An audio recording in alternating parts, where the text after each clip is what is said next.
사도행전 7장 9절로 10절, 14절까지 다 같이 합독하겠습니다. 다 같이 여러 조상이 요셉을 시기하여 애굽에 팔았더니 하나님이 그와 함께 계셔 그 모든 환난에서 건져내사 애굽 왕 바로 앞에서 은총과 지혜를 주심에 바로가 그들 애굽과 자기 온 집의 통치자로 세웠느니라. 그때 애굽과 가나안 땅 온 땅에 큰 환난이 있을세 우리 조상들이 양식이 없는지라. 애굽이 곡식이 있다는 말을 듣고 먼저 우리 조상들을 보내고 또 재차 보내매 요셉이 자기의 형제들에게 알려지게 되고 또 요셉의 친족이 바로에게 드러나게 되니라. 요셉이 사람을 보내어 그의 아버지 야곱과 온 친족 75사람을 청하였더니 15절에 야곱이 애굽으로 내려가 자기와 우리 조상들이 거기서 죽고 16절까지 봅시다. 세겜으로 옮겨져 아브라함이 세겜 하몰의 자손에서 은으로 값주고 산 무덤에 장사하니라. 아멘. 16절까지요. 요셉은 한마디로 얘기하면 창세기 37장 1절로 11절에 보면 언약의 비전을 갖고 있었던 사람입니다. 그 언약의 비전이 뭐죠? 11곡식이죠. 그게 자기 볕단에다가 절을 하는 거죠. 가정복음하죠. 그 다음에 11별과 해와 달이 자기 벼락에 절을 하잖아요. 세계복음하죠. 이게 어느 정도로 요셉에게 각인이 딱 되냐면 꿈에 나올 정도였죠. 그 정도로 요셉이 언약의 비전을 확실하게 갖고 있었던 거예요. 근데 하나님은 언제든지요,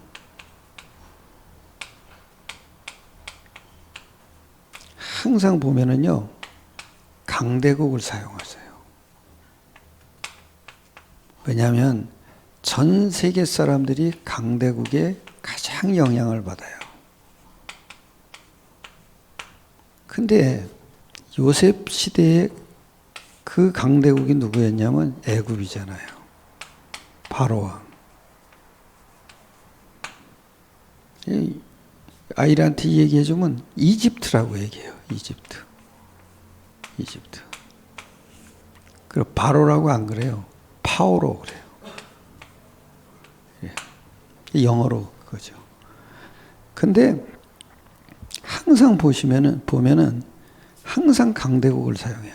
근데 그 강대국을 사용하려면은 왜 그 사람 그 강대국의 영향을 자꾸 받냐면은 우리나라도 똑같아요. 우리가 미국 영향을 받잖아요. 미국의 모든 문화가 우리나라에 휩쓸려 들어오잖아요. 강대국이 가장 영향을 미치는 거예요. 우리도 일본 영향 받잖아요. 왜 그래요? 일본이 강대국이니까. 우리 아직도 남았잖아요. 뭐 도시락 그러지 않고 벤또 그러잖아요. 예? 그 다음에 니꾸사쿠 그러잖아요. 내가 뭐 아이리한테 니꾸사쿠 얘기하면 모르더라고요. 가방 그래야 돼. 걔네들은 우리하고 다른 시대니까. 근데 이 중에 강대국에 가장 영향을 미칠 사람이 누구냐면 가장 복음을 가지고 있는 사람이에요. 그러면 요셉의 형들은 관심이 복음에 없어요. 맨날 육신적인 것만 관심이 있어요. 그러니까 뭐 요셉이 색동 옷을 입고 오니까 그거 시기하고 그러잖아요. 그러니까 맨 육신적인 데만 관심이 있어요. 그런데 가장 복음이 확실한 사람이 누구겠어요? 요셉이죠. 그러니까 요셉을 하나님이 강대국으로 보내는 방법이에요. 근데 요셉은 사실은 관심이 없어요. 지 엄마 밑에서 있고 아빠 밑에서만 있지 외국에 나간다는 생각을 도무지 못해요. 그래서 이 요셉을 쓰시는 하나님의 방법이 아주 중요해요. 첫 번째예요. 하나님의 방법이 뭐냐 이거죠. 그걸 스데반이 지금 얘기하는 거예요. 그래서 9절에 이러잖아요. 9절에 이러죠. 여러 조상이 요셉을 뭐요? 시기하여. 참 시기하여 애굽에 팔았다 그러잖아요. 그것도 노예로. 이게 하나님의 방법이에요. 자기는 애굽이란 나라에 갈 이유가 없거든요. 그러니까 하나님이 이렇게 쓰시는 거예요. 쉽게 얘기하면 조연으로 쓰는 거예요. 형들을. 자꾸 시기해서 요셉을 죽이려다가 애굽으로 팔아버린 거죠. 근데 또 더 신기한 게 뭔지 아세요? 여기 또 이러죠. 10절에 보면 그 모든 환난에서 건져내사 애굽 왕 바로 앞에서 은총과 지혜를 주심에 바로가 그를 애굽의 온 집의 통치자로 반드시 이게 노예로 가는 것뿐만 아니라 반드시 보디발의 집으로 들어가야 돼요. 왜냐하면은 정치 감옥이 그 집에 딱 있어요. 왜냐하면 앞으로 애굽을 애굽에다 복음의 영향을 가장 줘야 될 사람이 요셉이란 말이에요. 그러니까 일로 가야 돼요. 일로. 신기하잖아요, 이게. 그런데 일로 갔어요. 신기하게. 그리고 뭐라 그러죠? 반드시 또 누명을 씌워야 돼요. 요셉 자체를 보면요, 감옥 갈 이유가 아무것도 없어요. 너무 성실했다고요. 그러니까 누명을 씌운 거예요. 그것도 뭐예요? 보디발 아내가 누명을 씌워요. 그래가지고 어디로 가냐? 감옥에 가야 정치인을 만난다고요. 그래서 나는 옛날에 모르고 떡 맡은 관원장하고 술 맡은 관원장 있지. 왜 술 만드는 관원장을 왜 살려주셨나? 이해가 안 됐어요. 그전에는 굉장히 종교적이다 보니까 술은 하나님하고 안 맞는 거니까 술 취하지 말라 그랬으니까 아니 떡 맡은 관원장을 살려야 되는데 얘가 죽잖아요. 근데 내가 알고 봤더니 이거 아무 상관없는 거야. 그게 속은 거예요, 내가. 그런데 요 사람은 죽었어. 근데 요 사람이 살아나잖아요. 근데 신기한 게 또 뭔지 아세요? 30세가 될 때까지 잊어버린 거야. 그게 뭐예요? 하나님의 방법이에요. 자기 뜻을 이루기 위한 하나님의 방법이 뭐 누구냐? 요셉을 30대까지 감옥에다 놔둔 거예요. 그래서 오늘 10절엔 이러잖아요. 바로왕 앞에 알리게 되는 거죠. 바로왕 앞에 누구예요? 술 맡은 관원장이 얘기를 한 거예요. 그래서 바로왕에게 추천을 한 거죠. 내가 왕이 무슨 꿈인지 술객들도 잘 모르니까 제 꿈을 잘 알아맞힌 사람이 있다. 누구냐? 요셉이다. 빨리 데려와라. 그래가지고 왕의 명령을 특달같이 내려가지고 온 거죠. 더 신기한 게 뭐세요? 이 약속이 그대로 성취되는 거예요. 참 놀라운 게 뭔지 아세요? 요셉이 꿈을 생각하고. 그래서 처음에는 형하고 그 형제들만 이렇게 왔는데 지 동생이 안 온 거예요. 다시 돌려보내는 거예요. 그러고선 다 꿈대로 되었을 때 이제 자기를 드러낸 거예요. 참 이게 놀랍잖아요. 보면은 30세 때까지 잊어버렸다는 것도 그렇고. 그리고 더 중요한 건 또 뭐냐면 요셉은 전혀 감옥 갈 이유가 없는데 감옥을 가게 또 만든 거죠. 왜냐? 그래야지 애굽을 살릴 수가 있으니까. 이게 방법이더라고요. 이게 하나님의 방법은 기가 막힌 방법을 쓰신 거예요. 간단합니다. 우리가 겉으로 드러난 문제만 보면 안 돼요. 그거는 그 문제 자체에 잡혀요. 그럼 어떻게 해야 됩니까? 그 배후에 있는 하나님의 계획을 볼 수 있어야 돼요. 이게 참 중요해요. 근데 그 계획이 안 보이잖아요. 그래서 우리가 언약 기도를 계속 하는 거예요. 언약 기도에는 그 계획이 보일 수가 없어요. 그래서 어느 때 보면은 다 문제가 왜 이렇게 옵니까? 왜 이렇게 아니더라고요. 이걸 하는 거예요. 이걸 해야 돼요. 언약 기도 속에서 답이 나오는 거지. 언약 기도 빼놓고 이게 왜 이럽니까? 아무 소용없어요. 하나님은 절대 답을 안 주시더라고요. 이게 언약 기도였구나. 근데 신기한 게 뭐냐? 이게 평상시에 되면은 항상 문제가 생기면 답이 떠올라요. 답이. 이게 평상시가 이게 굉장히 중요한 거예요. 그걸 보고 24 무시기도 그러는 거예요. 항상 이 속에 있어야 돼요. 그러니까 모든 것은 간단하더라고요. 하나님의 계획을 이루는 방법이더라고요. 나를 하나님이 어떤 계획을 세웠냐? 그건 제가 잘 모르죠. 그분은 그분이 갖고 계신 계획이에요. 그러니까 나는 이 속에 있어야 돼요. 그 외에는 아무것도 없어요. 그러면은 신기하게 하나님의 계획이 순간순간 답으로 탁탁 온다니까요. 이게 이 속에 있는 게 굉장히 중요해요. 요셉은 노예로 가기 전에 이걸 누린 거예요. 그러니까 문제가 오면은 항상 여호와께서 요셉과 함께 하심으로 그랬죠. 요셉과 함께 했다니까요. 요셉이 여호와와 함께 한 게 아니고 여호와께서 요셉과 함께 했다는 거죠. 그 얘기는 요셉에게 임마누엘의 비밀이 있었다는 거예요. 그래서 오늘 아주 두 번째가 뭐냐면 임마누엘이죠. 여기 이러잖아요. 9절에 또 이러죠. 하나님이 그와 함께 계셔. 하나님이 그와 함께 계셔. 그러면서 창세기에 보면 뭐냐면 형통한 자가 됐다는 거죠. 그게 뭐예요? 함께를 누리는 게 형통이에요. 형통. 그 왜 함께 할 수밖에 없습니까?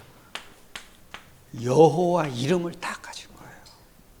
그죠? 그러니까 하나님이 함께 할 수밖에 없고 더 중요한 건 비전이 있는 거예요. 그러니까 하나님의 계획을 자기 것으로 탁 잡아버린 거예요. 그러니까 그 계획이 이루어지는 순서를 가는 거죠. 우리도 똑같아요. 우리는 복음만 갖고 있으면 안 돼요. 복음 플러스 세계 복음화를 탁 가지고 있어야 돼요. 그래야 하나님의 계획이 나를 통해서 이루어지는 거죠. 제가 이걸 보다가 요셉이 또 이럽니다. 10절에 그 모든 환난에서 건져내사 애굽 왕 바로 앞에서 은총과 지혜를 주심에 바로가 그를 애굽과 자기 온 집의 통치자로.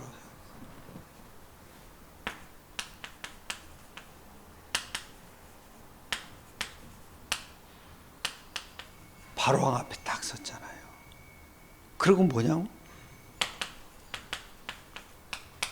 통치자가 됐잖아요. 그러니까 이 계획을 성취하는 방법이었구나. 그거를 딱 이 요셉이 딱 잡고 있었구나. 우리도 마찬가지예요. 우리 삶이 아무리 질퍽거려도요, 하나님의 계획은 반드시 이루어질 수밖에 없어요. 그러니까 이게 우리의 소망이에요. 이게. 그리고 이제 또 아주 중요한 게 또 여기 이럽니다. 13절 여기 이래요. 또 재차 보냄에 요셉이 자기 형제들에게 알려지게 되고 또 요셉의 친족이 바로에게 드러나게 되니라. 요셉이 사람을 보내어 그의 아버지 야곱과 온 친족 75사람을 청하였더니 야곱의 애굽으로 내려가 자기와 우리 조상들이 거기서 죽고 세겜으로 옮겨져 아브라함이 세겜 하모로의 자손에서 은으로 값주고 산 무덤에 장사되니라. 무슨 얘기죠? 창세기 37절 그 비전이 그대로 성취가 된 거예요. 그래서 요셉이 죽을 때 아주 중요한 말이에요. 자기 해골을 갖고 와라.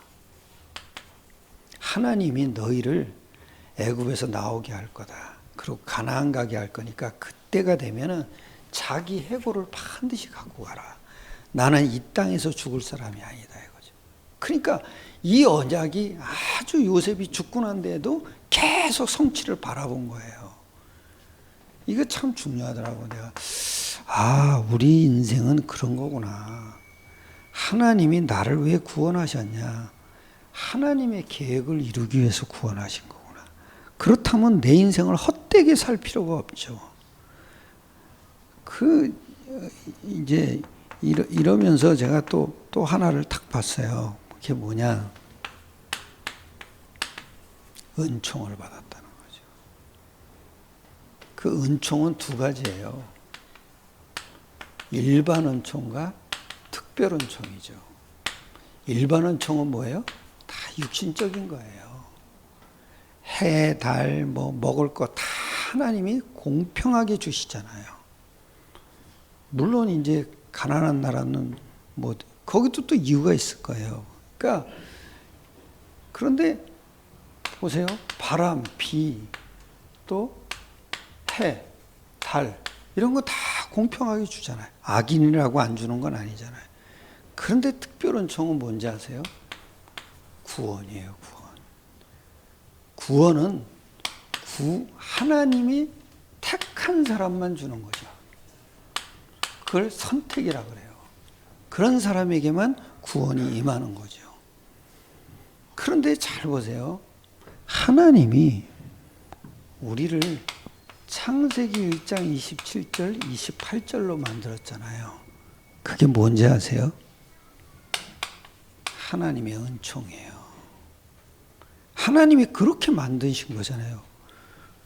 우리를 개나 소나 나무로 안 만들었잖아요. 하나님 형상으로 만들었다는 거죠. 그것도 자기 마음대로 그렇게 한 거잖아요. 그러니까 그럴 권한이 그분한테는 있죠. 그런데 이게 중요한 게 뭐냐면 우리가 하나님의 은총 속에 만들어졌다는 거죠. 그러니까 우리는 은혜 없이는 살 수가 없는 존재예요. 생각해 보세요. 하나님이 지금 눈에 안 보이게 성령으로 역사하지 않으면 어떻게 흑암 세력을 우리가 이기겠어요? 그렇죠? 어떻게 지옥의 권세를 우리가 이기겠어요? 지금도 24시간 일하신다니까요. 그게 뭐예요? 은총이에요. 은총. 하나님은 계속 우리에게 은총을 주셔요. 그런데 우리는 눈치 못 채잖아요. 생각해 보세요. 공기 한 1분만 안 쉬어보세요. 죽죠. 햇빛? 근데 여러분 햇빛이 뭔지 아세요? 당이더라고요. 햇빛이 계속 쬐죠? 사과가 단 걸로 바뀌어요. 그래서 빛의 맛이 있더라고요. 그게 당이더라고. 그 누가 그러냐? 그 누굽니까? 그 뉴스타트 운동했던 어디 시조사에 있었던 사람인데 이상구 박사. 이상구 박사가 그래. 빛은 반드시 당으로 바뀐대요. 햇빛이 그렇대요. 그렇죠. 그러니까 우리가 빛이 없으면 우리가 살아갈 수가 없는 거죠. 모든 단 거는 햇빛을 와서 온대요. 그래서 그렇구나. 왜 알았죠. 그래서 아주 중요한 게 뭐냐면은요. 우리를 하나님의 형상으로 만들었다는 얘기는 하나님처럼 살라는 얘기예요. 그런데 이게 창세기 3장 때문에 은혜가 둘로 나뉘어진 거예요.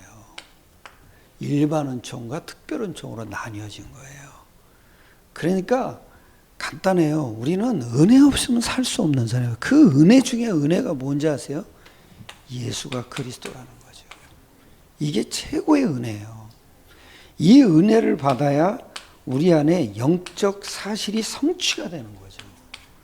이 은혜 중에 은혜, 이건 진짜 하나님만 해결하실 수 있는 거예요. 하나님만 우리에게 은혜 주시는 거지 그 누구도 우리를 이 주신 은혜를 뺏어갈 수가 없다고요. 그러니까 이건 절대적인 거예요. 절대적. 아무도 못 건드려요. 그리고 여기 이랬습니다.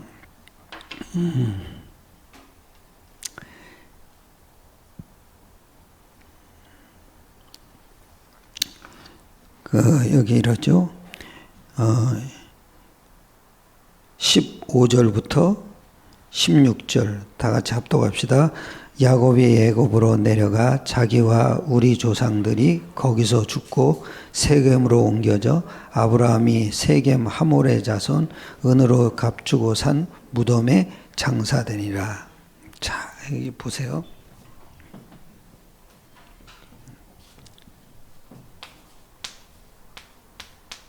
장사되니라.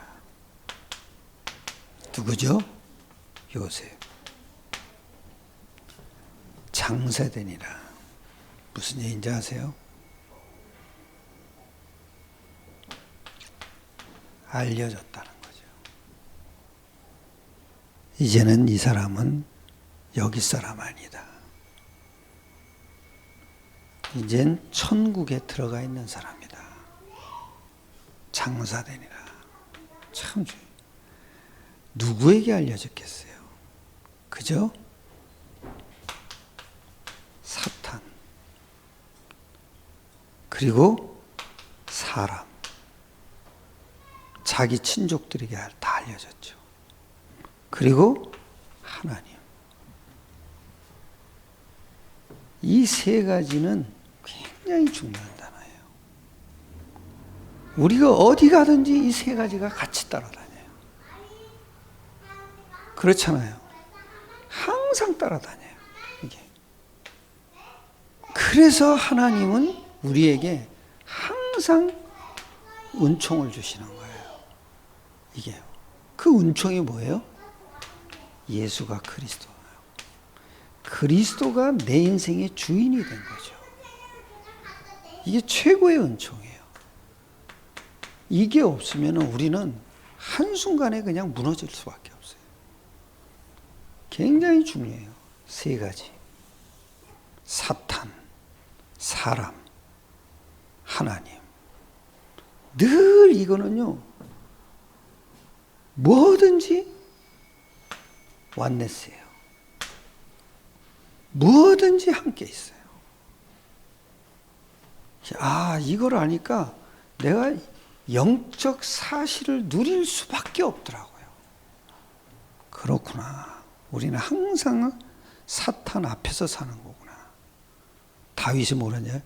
죽음과 사는 것이 매일 반이라는 거예요. 우리 인생이 똑같아요.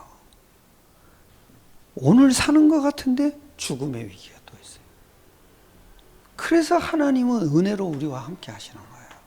그 은혜가 뭐냐면 하나님이 우리에게 호의를 베푸시는 거예요. 최고의 호의를 베풀어 주세요. 왜냐? 이놈 때문에. 우리가 이 은혜가 없으면요, 계속 사단한테 당할 수밖에 없어요. 그러면은 여러분, 그 누가 그러더라고요. 조두순이 나온대요. 그놈이 회개를 안 했으면 나오면 안 돼요. 그런 놈은 아예 격리를 시켜야 돼요. 조두순이 나온다고 다 벌벌 떤대요. 나오면 또 이상한 짓 할까 봐. 아니에요. 은혜가 있어야 돼요. 나는 그 아이들이 이상한 짓 해가지고 조두순이 버려놨잖아요. 이게 없어요. 항상 은혜가 임해야 돼요. 요셉이 그 은혜를 받았다 이거예요. 그 은혜 속에서 살다가 하늘나라로 갔다 이 얘기죠. 장사 아니라. 난 그걸 이렇게 보면서, 아, 사람은 이 은혜가 없으면은 항상 이놈한테 당할 수밖에 없구나. 그렇다니까요. 내가 이렇게 사람들 이렇게 그런 얘기들 이렇게 들어보면은, 아, 은혜 없는 사람이구나. 우리는 영적인 존재예요. 그죠? 그러니까 항상 은혜가 있어야 돼요. 이 은혜 속에서 우리가 무슨 일을 해야 된다고요? 은혜가 없이 생으로 하죠? 당해요. 항상 따라다닌다니까요. 하나님도 늘 함께 하시고 사람을 늘 만나야 되고 또 사단도 늘 우리를 공격하고 있단 말이에요. 그러니까 이 세 가지를 누릴 수 있는 비밀이 있어야 돼요. 그걸 보고 예수 이름 그러는 거예요. 그 여호와께서 요셉과 함께했다. 이 굉장한 말이에요. 그것도 뭐예요? 은혜로 함께한 거죠. 은혜로. 해달라고 해서 함께한 게 아니잖아요. 아무리 기도를 세게 해보세요. 은혜가 없으면요 하나님이 함께할 수가 없어요. 은혜가 뭡니까? 예수 이름이에요. 할렐루야. 예수 이름으로 사시기를 축원합니다. 기도드리겠습니다. 하나님께 감사드립니다. 우리에게 최고의 은혜와 최고의 예수 그리스도의 이름을 약속으로 주심을 감사드립니다. 날마다 이 은혜 속에 살아가는 저희들이 되게 축복하여 주시옵소서. 항상 눈에 보이지 않게 사단도 우리에게 역사하고 하나님도 역사하십니다. 그리고 사람을 통해서 또 이 두 가지가 역사할 텐데 날마다 하나님의 은혜를 누릴 수 있도록 예수 그리스도의 이름으로 우리에게 약속해 주심을 감사드립니다. 이 약속의 삶을 살 수 있게 축복하여 주시옵소서. 우리 주 예수 그리스도의 이름으로 감사하며 기도드렸사옵나이다. 아멘. 조용히 기도하시다가 각자 집으로 돌아가십시오.